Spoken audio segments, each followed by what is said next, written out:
नमोस्तु महाराज जी।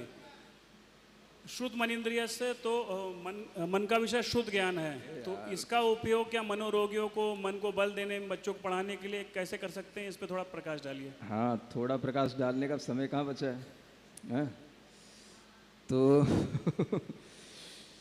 इस पर प्रकाश इतना ही डाला जा सकता है कि बच्चों को सुनाया ज़्यादा जाए, है ना। बच्चों में सुनने की क्षमता कम हो गई, बच्चों को दिखाया ज़्यादा जाता है, सुनाया कम जाता है।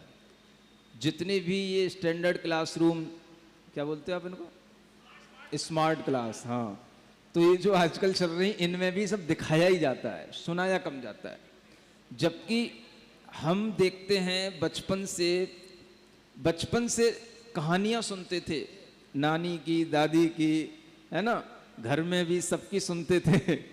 तो सुनते सुनते जो बड़े होते हैं उनमें श्रुत ज्ञान अधिक बढ़ता है, इसलिए बच्चों को सुनाया जाए। आज बच्चों की स्थिति आप इसीलिए देख रहे हो, जिनको सुनने की आदत कम हो गई है, उन्हें अगर कुछ भी कहा जाता है ना तो वे एकदम से इरिटेट होते हैं, हमें नहीं सुनना। तो हमें नहीं सुनना यही बताता है कि उनके अंदर श्रुत ज्ञान है नहीं, और श्रुत ज्ञान की क्षमता इसीलिए कम हो गई क्योंकि उनने सुनने की प्रैक्टिस बचपन से की नहीं।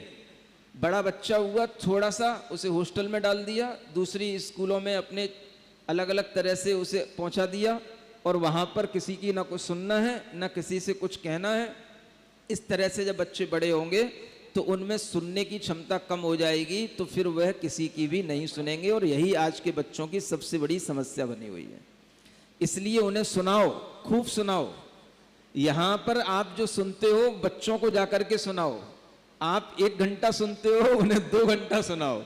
उनके सुनने की क्षमता अगर बढ़ेगी तो वे जिंदगी में तुम्हारी सुन पाएंगे, नहीं तो तुम्हें देखेंगे भी नहीं और आगे बढ़ जाएंगे।